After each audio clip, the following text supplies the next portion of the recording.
to the finest crew in Starfleet. Engage. Watch your back, Jean-Luc. Luke. I'm Captain Janeway of the USS Voyager. Captain Janeway of the USS Voyager. Captain. Welcome to The Greatest Generation. It's a Star Trek podcast by a couple of guys who are just a little bit embarrassed about having a Star Trek podcast. I'm Ben Harrison. I'm Adam Pranica. And a mystery solved. This will be like old news by the time this comes out, but we just recorded episode 10 of season 4 of Lower Decks for our smash hit new Star Trek podcast, Greatest Trek. And something happened while we were talking where you were making finger flexions on screen. Quotation fingers? Yeah, and it caused confetti to rain down on your side of the video chat. We just use the built-in video chatting feature in Slack, not because it's good, because it is probably the worst video chat I think I've ever used. Yeah, it's stable.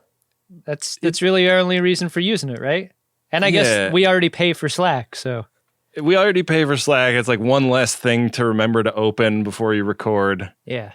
But this is something that's happening at the system level. We like looked it up in between records, and this is something that's built into Macintosh computers now, apparently. This isn't a Slack thing, it's a Apple Computers thing? Yeah, the article I found is on the applecomputers.com website. What? Yeah.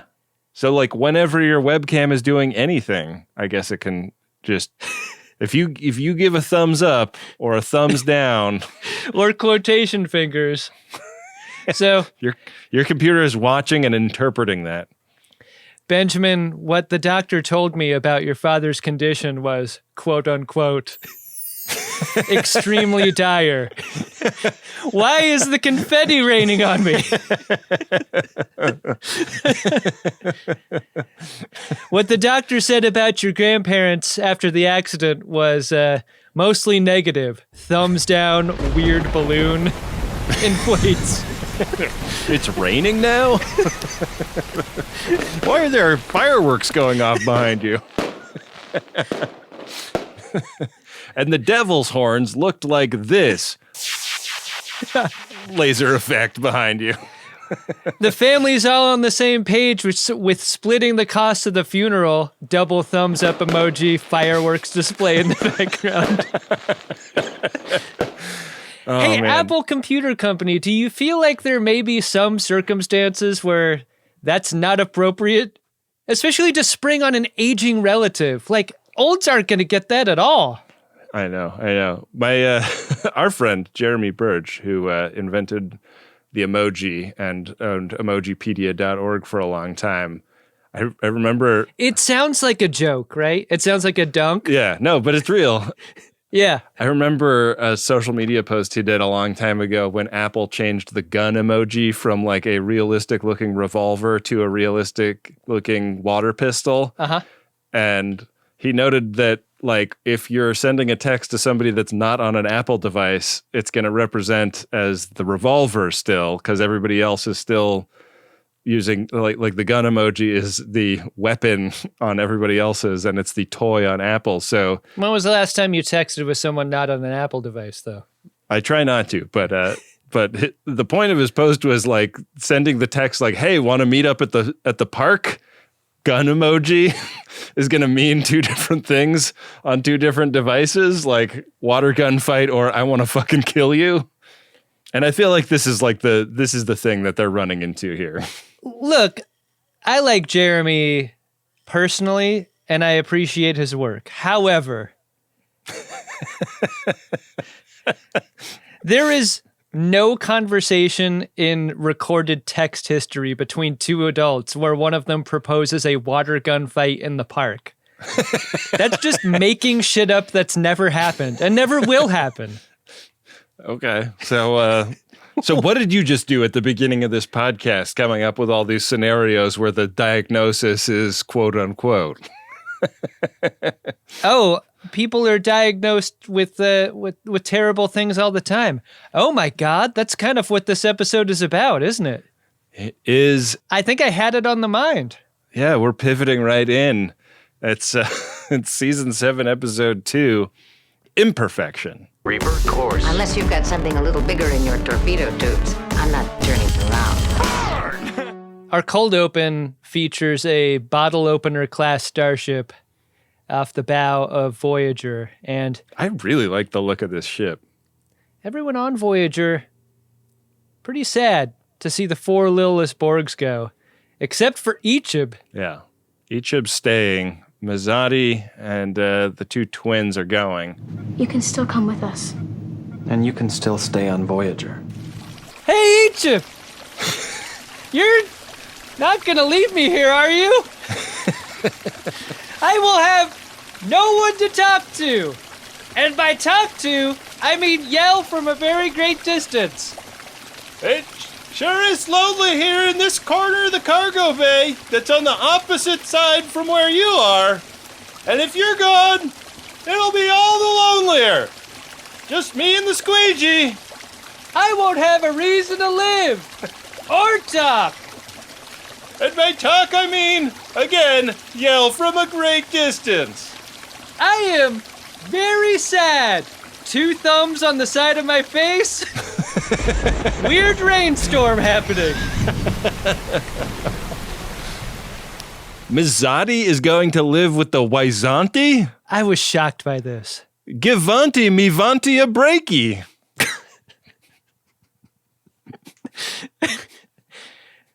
That's nice. That's good. All the Lils hug 7 goodbye individually. And Janeway, once they're gone, gives 7 a little extra affection. Not knowing at all how psyched she has to be about getting out of the babysitting business in this moment, right? This is great for 7. Her plate is 3/4 as heavy with tasks that she doesn't want to do. How do you think, like, this isn't quitting a job, this isn't getting fired, but this is something like that for 7. Yeah. All these kids leaving, what a relief, either way. It's great. She takes a walk down the corridor and she's like rared to, hey, like, I mean, she's basically Adam Pranica getting home from a trip. She's like, all right, let's unpack the suitcase right now. Like, I don't want any evidence that those kids were ever here to remind me of the fact that I used to have to do that. 7 tells Icheb that the place where their alcoves are could be a great craft space or a workout room or maybe like a golf simulator. Hey, maybe I could come set my stuff up over there. You think there's room for like a regular bed? It's pretty lonely again over here. 7 starts crying at even the thought of this. Or is it just allergies? Who knows? She's a heap, and that's how we cut to our title sequence. And when we come back, she's in sickbay getting a diagnostic and swearing up and down that in this moment, she was in complete control of her emotions. Like the EMH is trying to heap sympathy on her. He's like, oh yeah, like I cried at an opera one time. And 7 is like, this is nothing like that. There's story after story. It's like just a stupid part of modern life where like the women in our lives, in our culture, they go to doctors. And I think this is a fact, right? Like women seem to get insufficient care from the medical community for whatever reason. Like their pain is not believed many times. It really sucks. Yeah. But in this case, I feel like there's a version of that happening to 7. Because every fucking time 7 goes in to see the doctor is excited about what's wrong with her. And that has to be so aggravating. Yeah. Oh, how interesting that this is happening to you. And he's like, fascinating. Tell me more. Have you experienced any other malfunctions lately? Headache, dizziness, diminished motor function? No. Really? Yeah, like that's a version of how crazy making that has to feel. It's exhausting for her. And yeah, like no wonder she hasn't reported this to him. He's like admonishing her for keeping. Yeah. Like what about what you're doing would make anyone have any incentive to tell you anything, EMH? I recently found myself a new doctor. I haven't had a doctor since moving to LA. Finally found one, did the first checkup and stuff. Oh, yeah. And now I'm looking forward to not really seeing this person again very much over the next few years. And that is just my neutral feeling about a good and competent doctor. Imagine 7, knowing the doctor's the only fucking game in town. You cannot get a referral to another doctor. You think Paris is going to be any better? Paris sucks. No way. I always see, on Curb Your Enthusiasm, Larry always has a personal relationship with his doctor. I've never had a doctor that remembered me, Oh, man, that's fucking sad. I'm not especially convinced that my old doctor remembered me, but I love that he acted like he did. There's always that moment before your appointment. You show up on time. The doctor finally gets to the exam room 25 minutes later. You know what they're doing for those 25 minutes? Looking up what your fucking name is and reading your file and coming in with one piece of biographical information. That's probably just a note that they put in the file, right? Yeah. That's why they wouldn't let Elaine get it in that episode of Seinfeld. They don't want us to know the riz that they have, because there's no fucking way they can remember all their patients. I noticed that someone wrote in my chart that I was difficult in January of 92. They're like tax documents. You don't want anyone to see them. Hey, I had an idea about the doctor. Mm-hmm. A name for the doctor that I feel like it's been right under our nose the entire time, but has never been tossed out as an option. I'm excited to hear it. Mark. Oh, hi, Mark. As in Mark 1? Yeah. I love this. I mean, when was the first moment we learned that he was a Mark 1? It has to have been that episode where he goes and meets Andy Dick, but the other thing I was thinking of was, for our purposes on The Greatest Generation, our first encounter with Dr. Zimmerman was in Deep Space Nine, and he was working on the Mark II of the emergency medical hologram. So I don't know. Yeah. Oh, I guess we reviewed First Contact, and the Mark I is in that. But I don't think that he's really on screen long enough for anyone to say that he's a Mark anything. I really love this moment in the show. We named him. Yeah. He couldn't name himself, so we did it. 20 years later, we came up with a name. So I wanted to call him the doctor. Now I will have to call him Mark. So Dr. Mark runs a couple of tests. And I love it. The results are back. It's a malfunction, what's going on. I love that Seven stuck up for herself. She didn't take "you were just crying" for an answer. She puts him on blast, and he has to correct himself. I think he should be a little bit more apologetic about this. God, I'm so sorry that I was doing that to you. Also, the revelation that all of her doctor's visits, all of the health records of 7 of 9 have been shared with the captain. She wants that to stop here and now. Yeah. I think that's fair, right? Going to institute a new drone HIPAA policy going forward. Do not report this to the captain, please. Do you think zoologists who take privacy with their patients very seriously would call it a Hip hop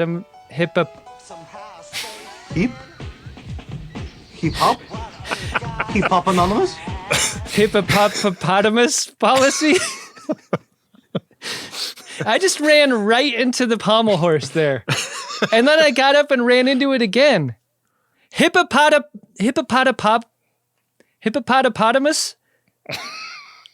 policy? Do you think that a board game designer that takes the secrecy of their games very seriously would call it a hungry hippopotamus policy? I love that. Yes. There's a good chance, at least, right? David Caspi knows how to get a hold of us. Our course is locked in. Do it. Listen to me very carefully, because I'm only going to say this once. Seven walks into the ass lab where Icheb is quickly changing tabs on his computer. And she doesn't ask a lot of questions. Apparently, this is affecting her visual acuity, whatever is happening. he's tries to play it off like he's just studying atromestrics like he's supposed to be, but it comes up what he has in mind. He would like to enhance his contribution to the ship. He'd like maybe to not be stuck in the ass lab all the time and get to do some stuff on the bridge. He kind of wants to Wesley Crusher it. I don't know, man. I don't like how deceptive he's being up top. You're not going to be able to have your spicy website open if you're working on the bridge. That's a big open workspace with a lot of people, a lot of eyeballs in it, you know? You know what? A couple of bridge stations, it's probably possible at Tuvok Station and Harry Kim Station. This is something that whenever I was working in a cubicle-based environment, I always really wanted my computer not to face the entrance to the cubicle. Yeah. Not because I was fucking off all the time or because I was looking at porn at work, because I wasn't. We should be able to look at a little porn at work. I just wanted some fucking shred of privacy in a cubicle farm. Yeah, it's a very unnerving environment to work in a cubicle because you just, like, you fire up Facebook for 35 seconds and somebody is guaranteed to walk in and drop a report off on your desk and be like, every fucking time. Not in the Excel spreadsheet, are we? It seems like Icheb's interests are pure. Like, he just wants to do more. Maybe he's a little bored and unchallenged. But what's weird about this moment is how unenthusiastic Seven is. I would say her encouragement is kind of mid. Your plan is ambitious. Then you think it's a good idea. Do you think Seven's like, God, it was so great getting rid of the rest of the Lilith Borgs. Now I'm fucking stuck with Icheb. Like, God damn it, is it always going to be like this? And me, I'm also still here over on the other side of the ass lab.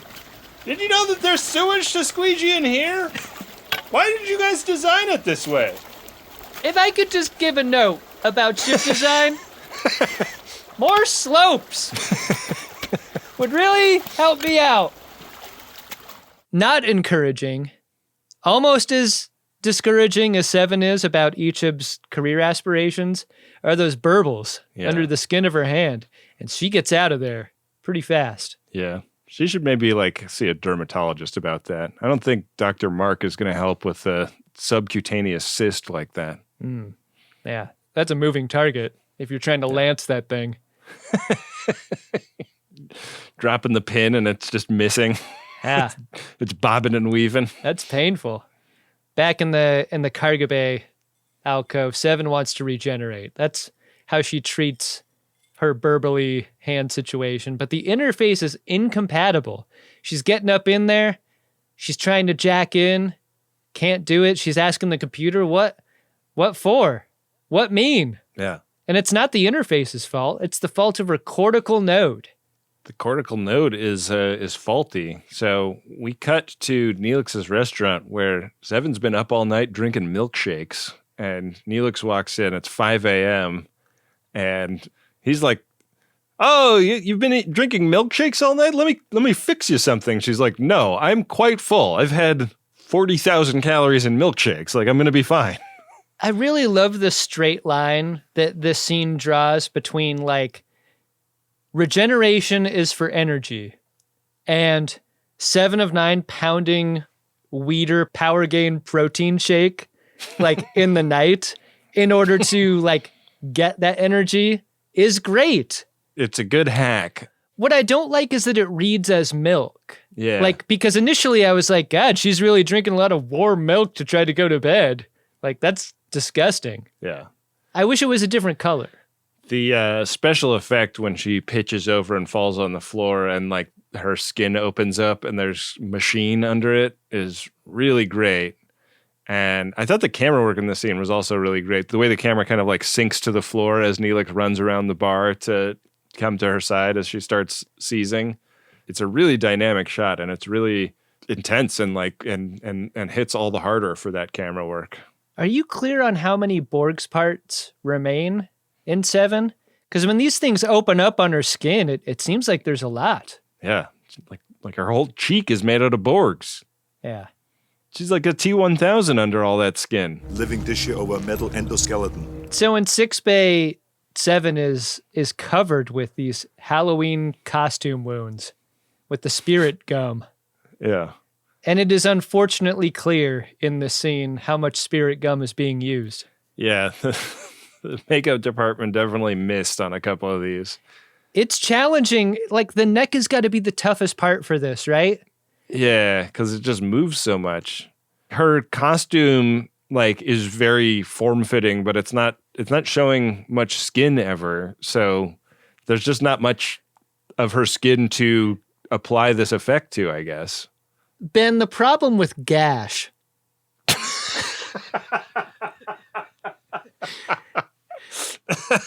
is that little gash, no good. Like, it doesn't look real. What you need is like big horror movie style across the neck gash to like really read properly. I think that's the problem here. That it's so small, like I think that just kind of gives it away. She comes to, and Dr. Mark and the captain explain that her cortical node is failing, and she's going to die. And she's like, no, I'm not going to die. My node will repair itself. Janeway goes up to Seven and holds 2 thumbs down in front of her. And it starts raining in sickbay.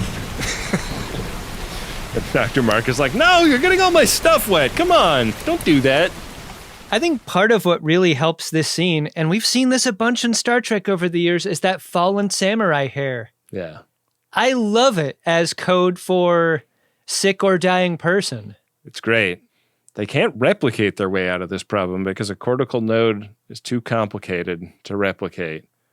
And Janeway is not taking no for an answer. There's coffee in that new cortical node. She goes up to the bridge and starts talking to Harry Kim about a field of Borgs debris that they passed a few days ago. And Chakotay's like, hi, I know I don't have a lot to do on this show, but going and looking for the Borg seems like a bad idea, right? Like, we don't do that every day. And she's like, have you watched the last several episodes? We do that literally every day. We just did that.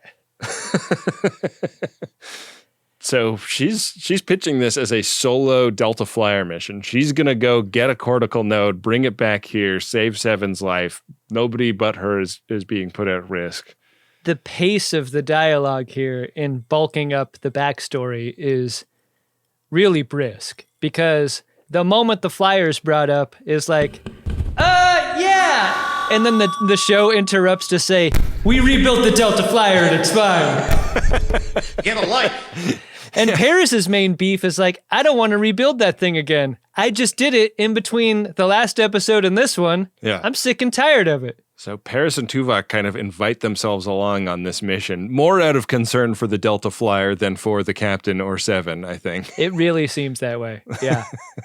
In the corridor, there is a very uncomfortable moment between Icheb and Janeway, right? Because Icheb's like, hey, have you talked to Seven? Ooh, Icheb, I would not bring this up right now.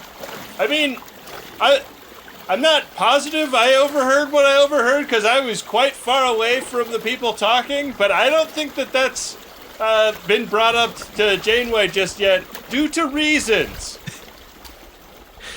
I love the idea. Like, any screenwriting manual would discourage a writer from the idea of an omniscient Deus Ex, Icheb's brother character. Not the writers of this show. No. Awkward moment, though. Yeah. I love moments like these, though, where one character thinks that the other person is thinking of something else, but they're actually not. They're talking about another thing. Yeah, kind of surprising that Icheb would overestimate how much everyone's thinking about him. But he does. It's definitely reminded me of, like, me as a kid. You know, you ask one parent for something, then it's like, I got to talk to your other parent about that. And then, like, you follow up the next day and you're like, so how did it go? And then it's like, we haven't talked about it yet. We don't care. Yikes. Coffee first. Do it. Do it. Do it. Do it. Do it. Do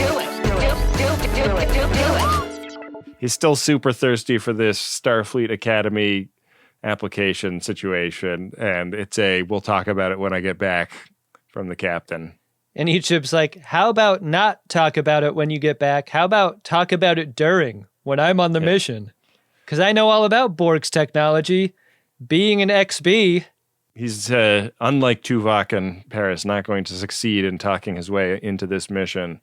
So he goes and sees Seven, and she's pretty pissed to be there in this vulnerable state and have him come in and see her like this. I really thought the performance of Jerry Ryan this episode was great. And I think it might be because I know what this feels like. I've felt this way before.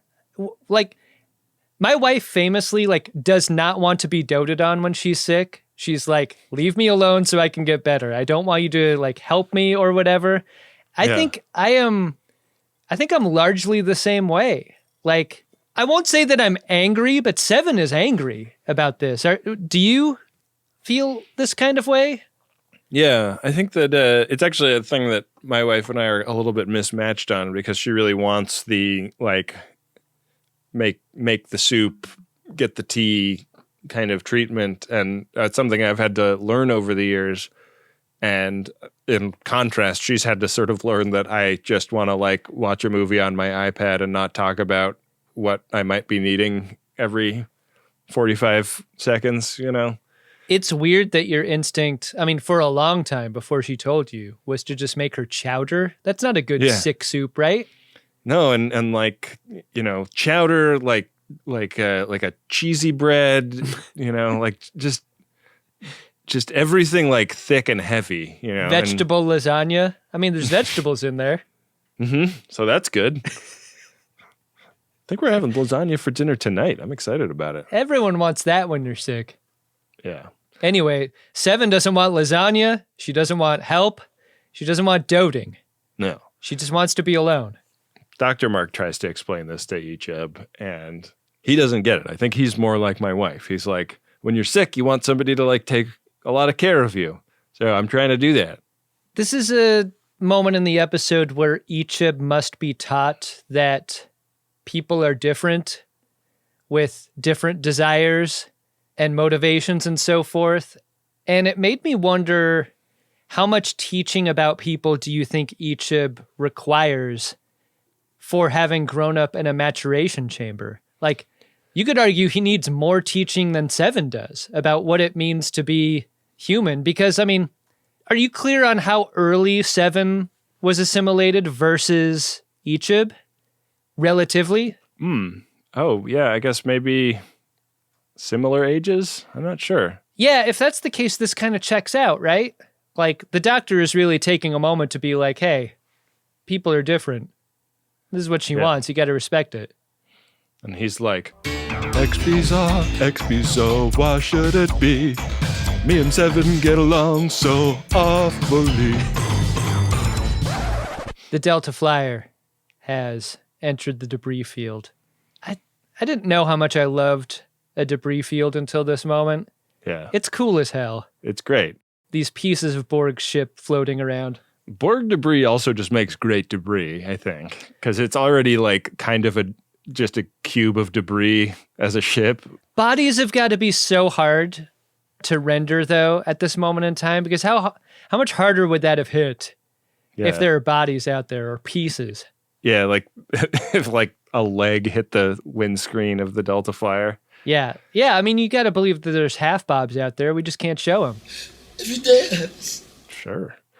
I love the way every time you go to a Borg ship, the camera starts in position on one of the flashy set design things and then pulls out and pans down, and it's Federations with flashlights walking through, pushing, cables aside as they dangle from the ceiling.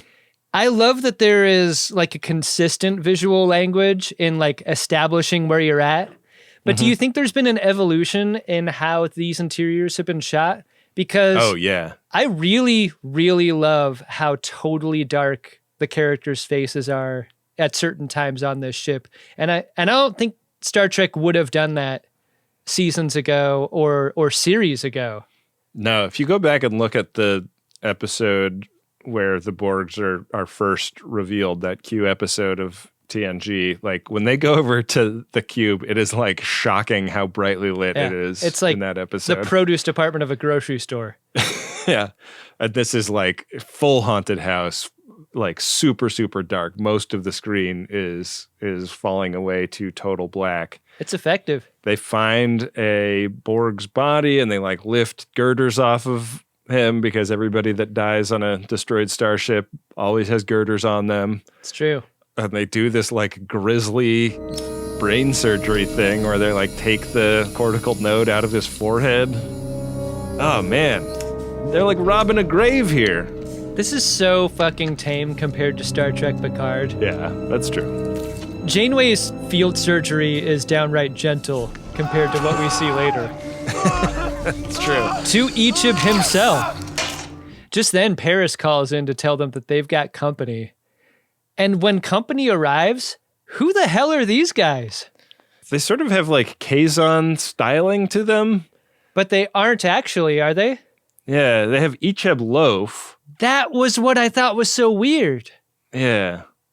They claim to, have the salvage rights to this field of debris. This turns into a big Star Trek fight.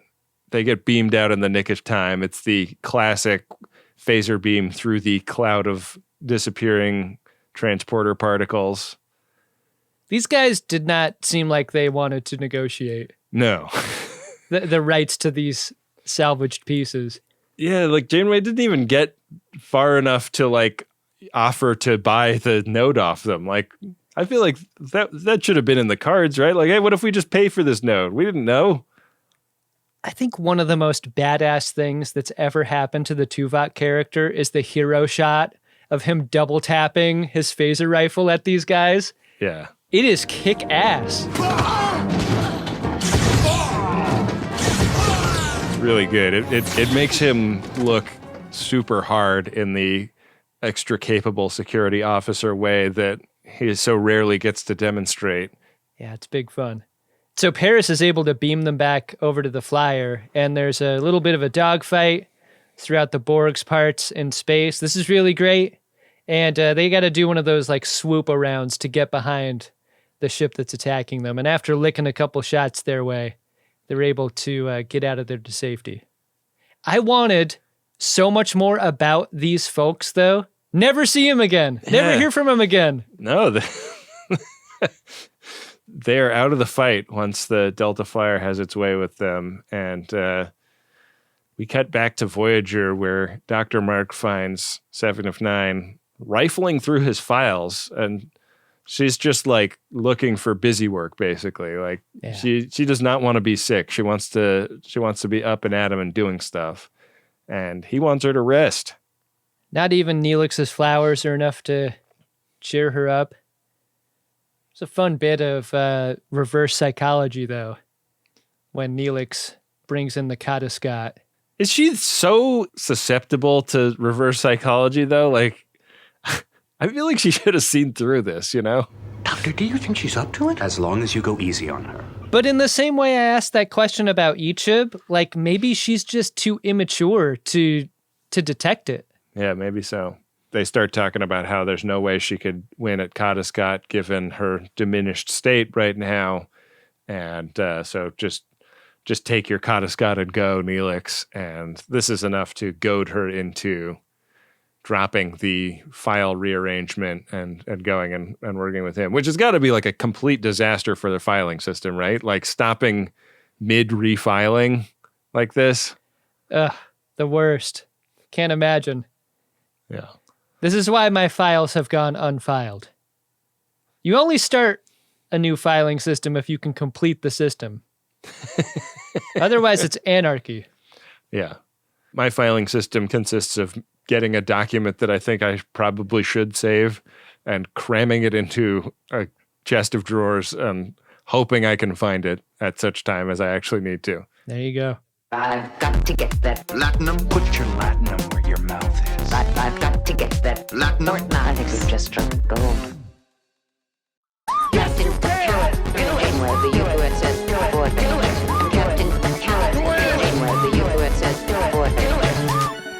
So Janeway calls, Node! We got a node! Node here. So this game will have to wait. Surgery's on the table. Yeah. Seven's on the table. Getting prepped for it. Yeah. Paris assists the doc, and Janeway assists Paris. I like that the old node is all blinky and like it looks like it's glitching out, you know?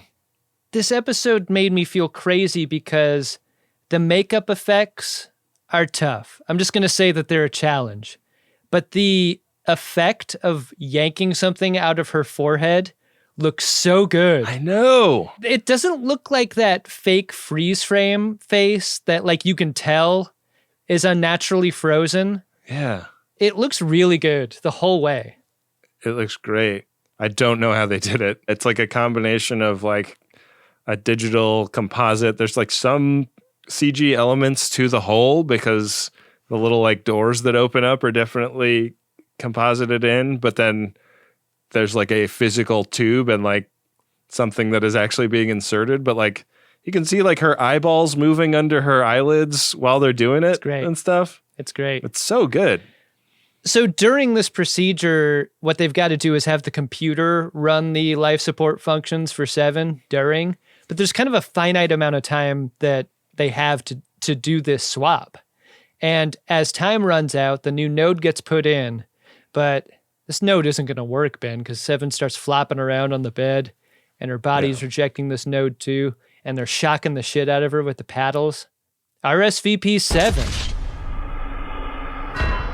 It's one of those staggering episodes that tries to make the case that node doesn't mean node. In this case, node means yes, it's a simulation. Yeah, they were just practicing, and this was their 12th practice run.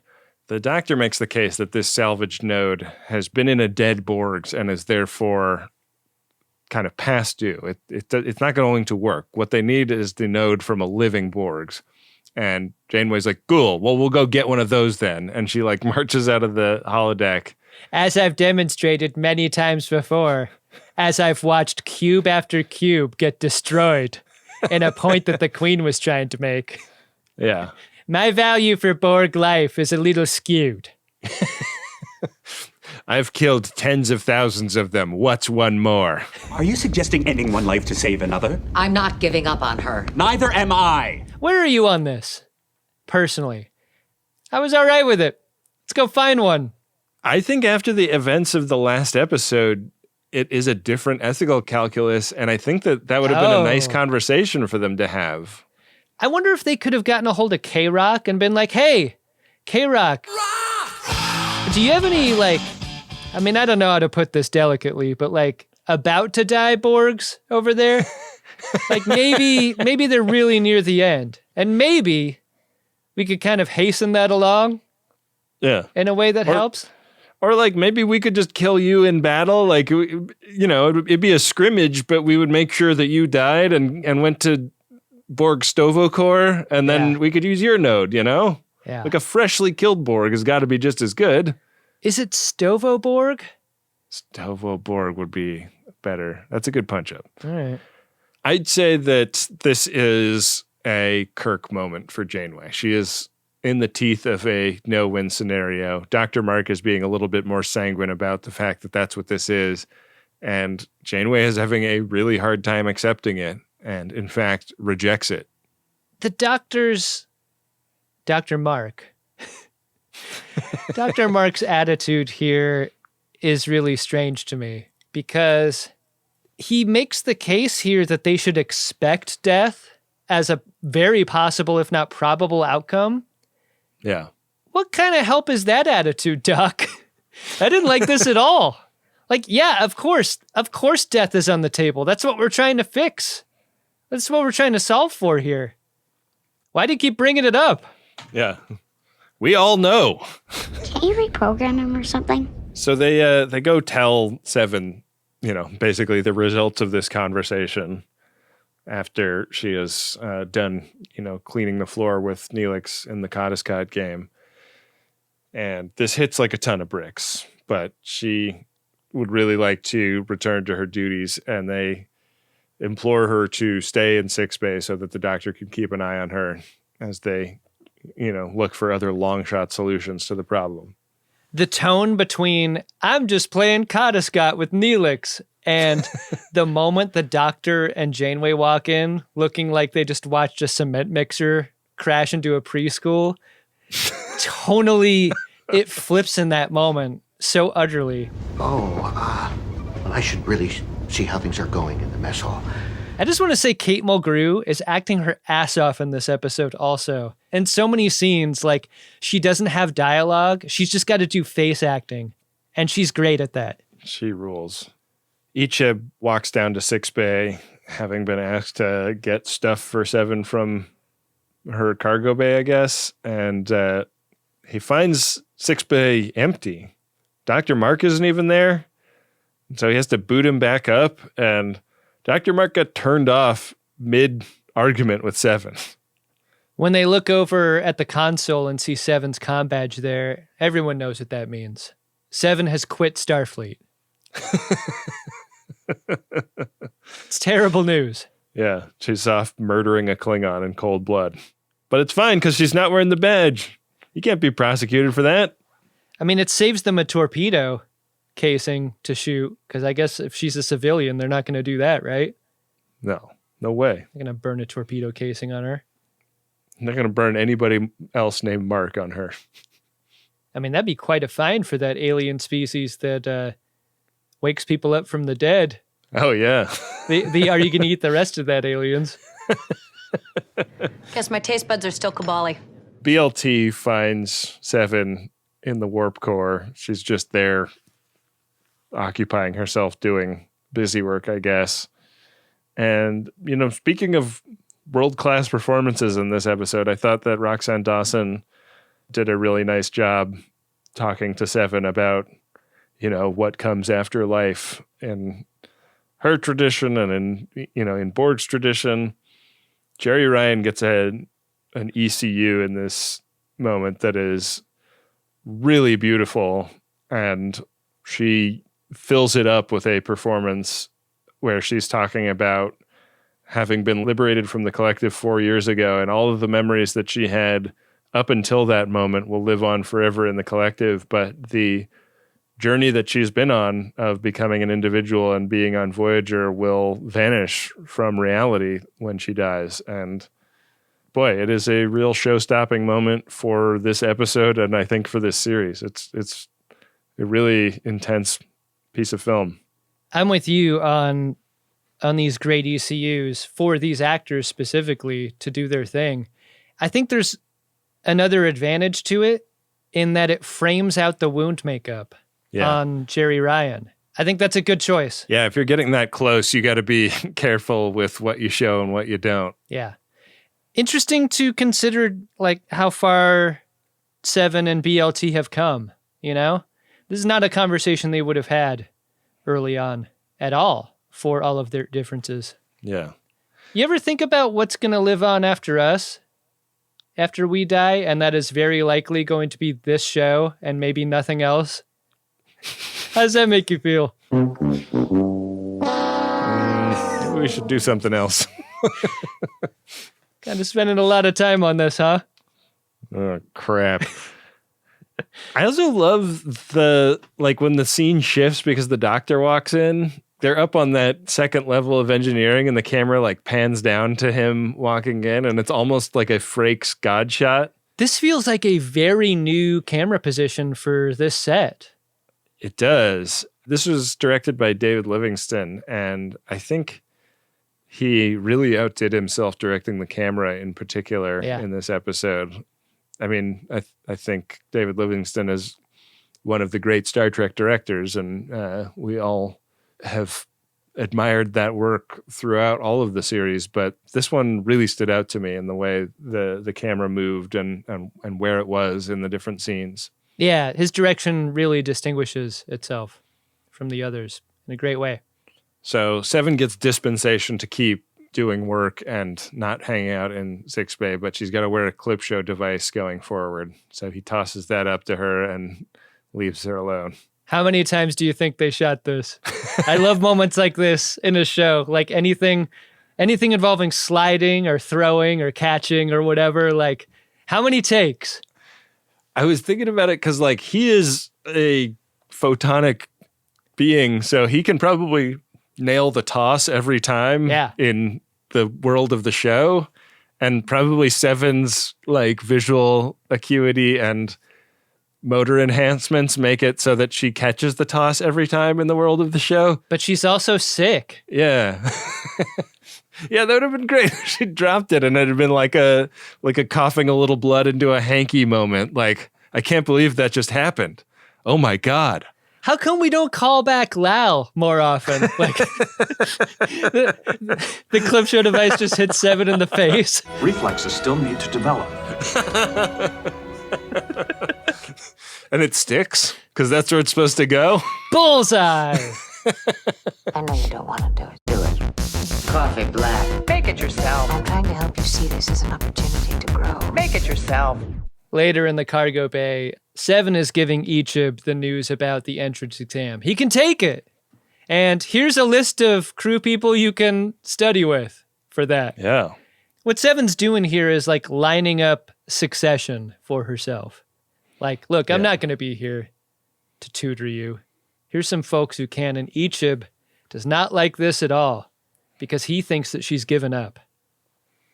He especially doesn't like that she doesn't even have a plan for his study of astrometrics. He would like to study that with her. She's like, you already know way more than these Starfleet bozos about that anyways. You know how long it took me to learn that you could have tabs on the ASLab screen? You're a natural, kid. So he winds up taking the resolve from this conversation to the ASLab solo, where he put some study in on the brain scans that the doctor did of Seven. And he walks into 6 Bay and pitches Dr. Mark on why the failure with the other cortical node and what the solution is going to be. I love the repetition of this moment. Like, Icheb arriving in 6 Bay with the confidence of someone who thinks that he's solved a huge problem, but all he's doing is telling the doctor what he already knows. Yeah. That's great. What you require is a live drone. I've already been through that with Captain Janeway. My cortical node is operational. I've got a node. Can you take it? Take my node, please. He's an old Catskills comic. He says that this has an 86.9% chance of working. Adam, you know what that is? That's almost 87. That would elicit a big bet for me. I like those odds. The doc doesn't seem as excited as Icheb is to even consider this idea. He is basically horrified by it, but by the end of the scene is like accepting all of the iPads that Icheb is handing him in a way that sort of portends that he might be willing to entertain it.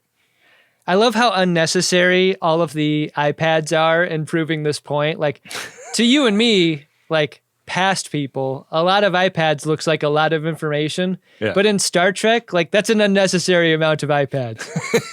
If you can't say it on one iPad, it shouldn't be said at all. That's communications theory right there. Yeah. I think Steve Jobs might have coined that. Yeah.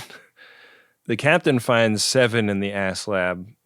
They're looking at images of Earth together, looking at the Grand Canyon, looking at farm country.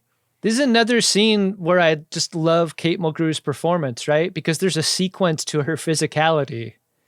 There's almost 3 parts of it. Like, when she enters the room, she's got this curiosity, and then she's got this feeling about what Seven's doing, and then she's got the moment where she becomes affected by Seven's feelings about being a disappointment to her.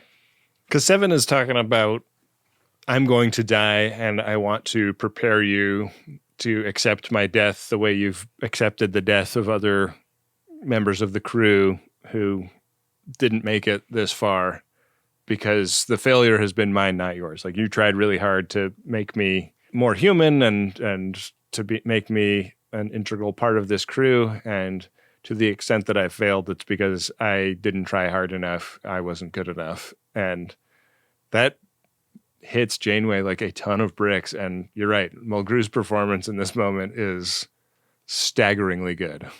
What took me out of the scene was the conclusion of it, where Seven was so certain that she was going to go to Stovacor when she died. Like, that's weird. Like, I guess that conversation with BLT was really affecting.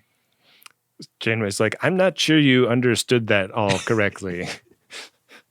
And Seven is like, no, like I was saying, my failure, not yours. I accept that I have limitations here, and I want you to start accepting that too, and as a matter of preparation for me going to Stovacor.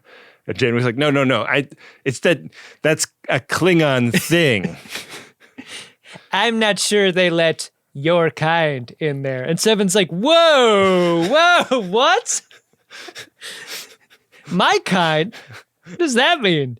Janeway's like, I just don't think it's going to happen for you, Seven. And Seven just puts one finger over Janeway's lips and says, shh, I'm going to Stovacor. I'm so grateful that the Doctor interrupts this argument. He calls them into the conference room. The Doc has presented Icheb's data to Janeway and Seven in this scene. And Seven does not want to hear it because any risk to Icheb, no matter... What was the percentage of success? 86%? Even with a 14% chance of harm to Icheb, it's not worth it. No. She would never. So the Doc and Seven leave Icheb to angrily accuse Janeway of sitting on her hands and letting Seven die. So they're in conflict now. Yeah. I mean, Icheb's basically just begging to get kicked off the ship at this point. Yeah. What's that gonna mean for me? I won't know anyone then. I mean, I know he's stowed away, but who's gonna squeegee all this sewage? The job hits different when it's the sewage of people you know. I don't want to live squeegeeing stranger sewage. You ever thought about that? The turd of an unknown? It's terrible. Way worse. Kinda like how smelling your own fart isn't as bad as someone else's. Be you! Some of these ensigns that don't even get name checked on the show, that shit stinks! You want to know the worst moment of my entire life? Sweeping the sewage an hour after Seven drank 4 glasses of Weider Super Protein Power Shake. Either that or Taco Tuesday. With Neelix cooking, it's a real minefield for me. Seven is doing bits on imminent death with Dr. Mark. He doesn't get it.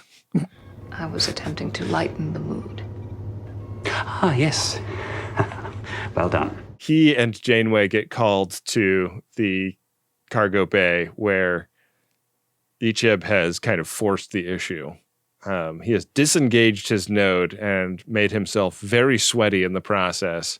And he is on his charging mat, struggling, and basically explains, like, you take my node or I'm dead. This node is going to either be the thing that saves Seven or it's going to be no good to anyone. There's no third thing. So, use it or waste it. Up to you. It's like the node is on a trolley track, and on one of the tracks is Icheb and his brother, and on the other track is Seven. Yeah. It's the cortical node trolley problem. It is. Seven is pissed when they bring him down to 6-Bay. And I love the conflict between them because they're like both hunched over and clearly like in a lot of distress and pain. Yeah. But they're also like arguing and mad at each other for being so like recalcitrant about the situation. It's a great scene. Yeah. Seven accuses Icheb of acting like a child. And Janeway is like, you know what? I think he's acting like a man. Adam, it's ex-Borg bar mitzvah. Icheb decided to perform a little operation on himself. Captain, he's just a child. I don't think he is. Check your scans. You'll see I'm already adapting. I don't like how Janeway's eyes go down and then up on Icheb from across sickbay here.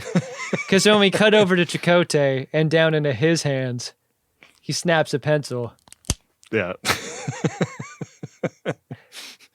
And it's like, it's really loud and like kind of interrupts Icheb while he's doing his Torah portion. But they do the surgery. Seven wakes up 6 days later. She's doing much better. She slept it off and is in very good health. She goes and pays Icheb a visit on a bio bed in sickbay. Dr. Mark explains that his recovery has been a little bit trickier, and he's still pretty fucked up. He's like kind of dazed and bleary when they wake him up, and he talks to Seven. But yeah, he did it. Icheb did it. Icheb, Icheb, Icheb, Icheb. Yeah, just big fans of Icheb on this show. The both of us. When he's back up and running, and he gets to start studying for his Starfleet tests. Yeah, guess who's going to help him? Seven. Yeah. Seven, so happy to be helping him study. Yeah. So happy that she starts crying. This is not a glitch. I have praised Jeri Ryan ever since she appeared on the show. I think she's a great actor. I think this might be her finest moment. It's such a specific tear dangle.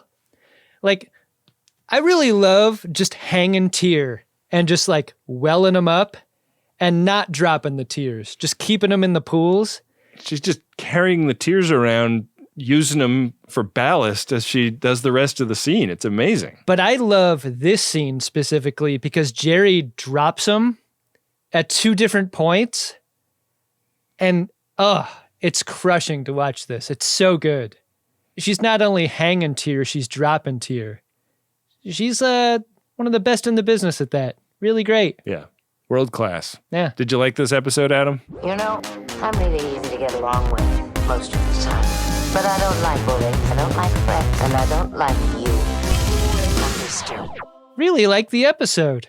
I was deceived by this episode, though, because I don't know if you watch these episodes on Paramount Plus the way I do, but the title screen, like in the table of contents for the season, showed a scene of Jeri Ryan wearing her outfit from Unimatrix Zero. And I was like, oh. I was expecting her to go back to Unimatrix Zero or like do a holodeck Unimatrix Zero or like something for her own comfort. I was like, when is that going to happen? Like, yeah. When is she going to let her hair down at all? That didn't happen. She goes into the holodeck in her Unimatrix Zero costume and fucks Flotter. Take off your clothes. Ow! Yeah, Flotter really knows how to flood a basement. But totally separate from that deception. I deceived myself with the table of contents screen. A really strong episode. Really great Jeri Ryan episode. Really great Seven episode.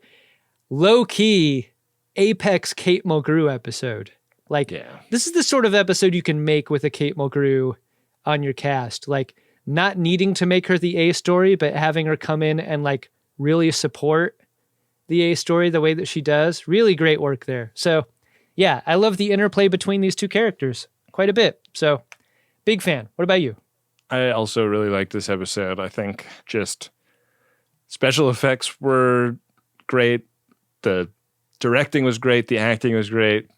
Slight quibbles in the way some of the makeup was executed, but overall just like felt like Star Trek really firing on all cylinders and really like hitting the emotional and like speculative notes that it tries to hit, you know, with full force. And I really appreciated it. I thought it was a great episode.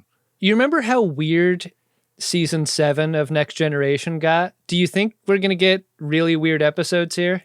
I feel like there's something really different about Voyager in that season 7 is about like wrapping the story up in a way that like there wasn't like a Yeah. There wasn't a thing to wrap up per se in TNG. Yeah. I mean, as much as Star Trek Picard tried to make the case that there was stuff that needed to be wrapped up in TNG. Yeah, I mean, there is a serialized story with a goal to it that we're all heading toward, yeah? Yeah, I think so. So I think it might... You're saying not to expect a Masks episode? God willing, there'll be a MASH episode. All right, looking forward to that. I'm also looking forward to what's in our Priority 1 inbox, Adam. Want to head in there with your boy? Oh, yeah. Priority 1 message from Starfleet coming in on secured channel. Need a supplemental income. Supplemental income? Supplemental. Supplemental. Yeah, it's extra. The interest alone could be enough to buy this ship. Adam, our first P1 is from Tarek, and it's to Cassie. It goes like this. I'm sorry I hid my Star Trek, D&D, and other nerd habits from you before we got married. But now we are watching Voyager together. Maybe someday you'll even waste time with this podcast. Thank you for being such a wonderful partner. You are the love of my life. Risky business, Tarek. Hiding something essential about yourself until after the wedding. It usually doesn't work out very well. I don't think that my wife really knew how deep I went with Star Trek before we got married either, so I can't judge Tarek too hard. That'd be casting stones when I live in a glass house. Real talk. Do you think she would have gone for this had she known? I think I'm pretty charming. Oh, man. That is very confident. Ben, our second Priority 1 message is from Drunk Shimoda. Okay. It is to Kat, my beautiful, amazing first spawn. Happy 19th! That message goes like this. Kat, you're awesome, and I thank you for being my child. You're the coolest. I love our shared love of Trek, and I love the human adult you're becoming. You think the pod is cool, as the famous goose during the tunes? But what my theory presupposes is that maybe the goose is famous because the pod's so cool. Shout out to Fajita Jane and Apers. Roll Aaron drop.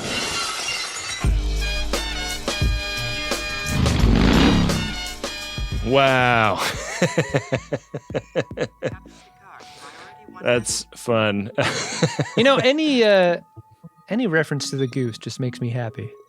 Makes me happy too. I got a video text from the goose the other day. What? The goose sometimes will text me like it's like content. It like should be on social media, but he only sent it to me. That's great. Yeah, it was very funny. Drunk Shimoda clarifies, Mum if you're Cat, that weirdo at the London gig if you're Ben or Adam, and P.S. trans rights or human rights. Fuck yeah, Drunk Shimoda. I don't understand the mum if you're Cat, that weirdo at the London gig. Because Drunk Shimoda is imagining that you and I remember Drunk Shimoda as that one weirdo at the London gig. Oh, yeah, no, I don't remember anyone from the London show. Yeah. I was... You were delirious. I was jet lagged out of my fucking brain. I remember Drunk Shimoda. There you go. What a weirdo. Yeah. Hey, thanks to Drunk Shimoda and Tarek for getting Priority 1 messages. If you'd like to get a message on the show, head to MaximumFun.org/Jumbotron and book one today. We have some serious inventory openages. So get on it. Yeah. Hey, Ben? What's that, Adam? Did you find yourself a Drunk Shimoda? Incredible. Drunk Shimoda! I think I'm going to give it to Tom Paris. Not really because he was like being particularly silly in this episode, but I think that I always forget that he is like the first assistant to Dr. Mark at all times until he is like the main person assisting in like extremely sensitive surgery scenes. Yeah. And I love that he just does it in his normal uniform. Like they don't put on the red, sock with the kufi hat that Dr. Pulaski put on to operate on Picard's heart. Like there's no, they don't like get cleaned up for pulling a cortical node out of somebody's brains. Oh, that's fun. Why? So, yeah, I don't know. I don't know why, but Tom Paris got it for me this episode. It occurs to me that it's been a long time since we've tried to help out our new viewers by saying what exactly this is. We do Drunk Shimoda every episode as kind of a way to honor a character who's maybe doing the weirdest or having the most fun, or a moment of levity, or just something we wanted to point out and emphasize here. Yeah. That's what Drunk Shimoda's for. I think my Drunk Shimoda is going to be of the last of those varieties. I just think, like, on the page, Janeway doesn't have a whole lot to do. She's got that centerpiece scene with Seven where Seven thinks that she's been a disappointment and Janeway says no. That's a really nice moment. But I think that there's so much more going on between the both of them, the entire episode, that it really, like, rewards that kind of viewing where you're looking at Janeway in the background of some scenes to see what she's up to. Yeah. See what she's doing. Really strong work. So make mine Kate Mulgrew. Hell yeah. Well, Adam, it's time to head to gach.biz/game, where we keep the game of buttholes, the will of the caretaker. Our runabout is currently on square 22. And our next episode is Season 7, Episode 3, Drive. Tom and B'Elanna's relationship could be the loser when Tom enters a race? Isn't it always a loser? Yeah, when has it ever won? In what context would that be a suspenseful situation? I really love the thumbnail of this episode where Tom Paris is wearing that white jacket with the scorpion on the back. Yeah. So fucking cool. Yeah. I should get one of those and wear it unironically. Yeah. I'm going to start listening to Kaczynski again. Well, Adam, do you want to find out if I'm a real hero or a real human being when I roll this bone? Yeah, I want to find out. Hell yeah. Okay. Just ahead, we have a space butthole, and I think we could also hit a Naked Now episode if I roll a 6. You're required to learn as you play. Roll. That's the one where we have to do it from the bathtub. Mm-hmm. Ooh, stop just short of that nude now, Adam. Thank God. Rolled a 5. Did I win? Hardly. Placing us on the doorstep of, but not on. So I guess you have an opportunity next time to roll your customary 1 and put us in harm's way. But for now, regular episode next week. Dry episode. The best kind? Yes. I don't like the way I said that. I think you understand, though. Yeah. None of it's good.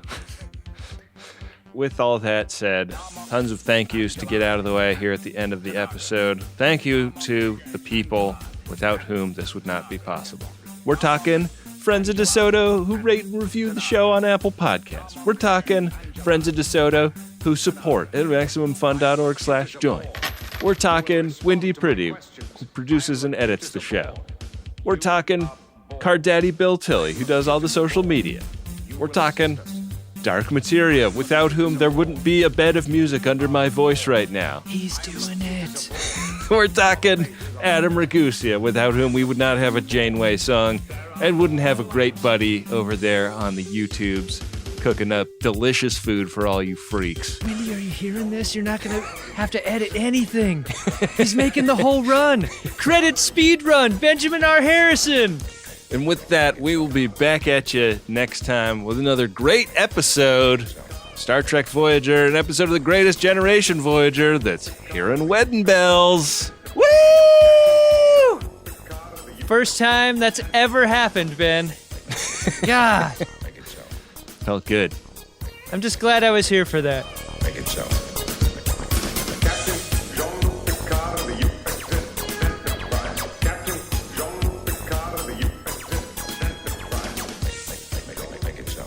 Make it so.